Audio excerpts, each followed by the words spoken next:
bon gestionnaire se doit de détecter les risques qui menacent son équilibre financier et donc sa trésorerie. Comment éviter le pire?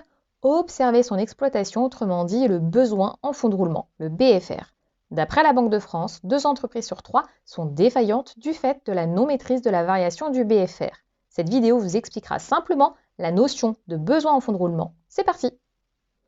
Le BFR représente les stocks d'une part avec les encours clients, autrement dit les moyens d'exploitation que l'entreprise doit financer pour son exploitation. Puis, les ressources d'exploitation, autrement dit les dettes fournisseurs et les dettes fiscales et sociales.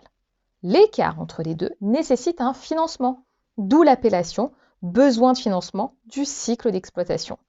Au final, il se calcule ainsi. BFR égale stock plus client moins encours fournisseur, dette fiscale et sociale. On parle de financement du bas de bilan. Petite application, soit le bilan simplifié de Mr Bean.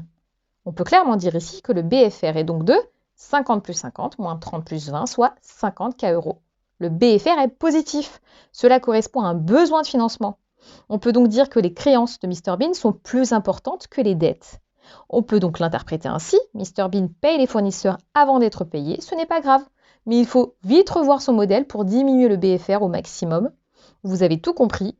Plus le BFR est faible, mieux c'est pour votre entreprise. Maintenant, quels ratios me permettent d'analyser le BFR? Il en existe 3. Tout d'abord, le ratio stock, avec l'interprétation suivante. Plus le ratio est élevé, moins la situation est bonne pour l'entreprise. Le ratio ensuite client, la durée moyenne du crédit accordé par l'entreprise à ses clients, ce ratio donc doit être faible. Et puis le ratio fournisseur, la durée moyenne du crédit accordé aux fournisseurs, généralement entre 30 et 60 jours. Il convient donc forcément d'augmenter le délai de paiement.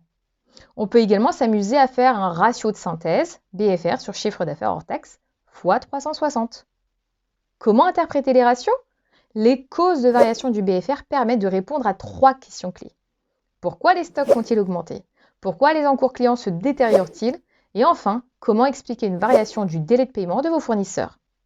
Pour conclure, on peut même dire que le BFR représente le décalage de date entre le moment où vos clients vous payent et le moment où vous vous acquittez de vos dettes. C'est ce décalage de temps qu'il va falloir financer. C'est fini pour aujourd'hui. À bientôt pour d'autres diagnostics de gestion.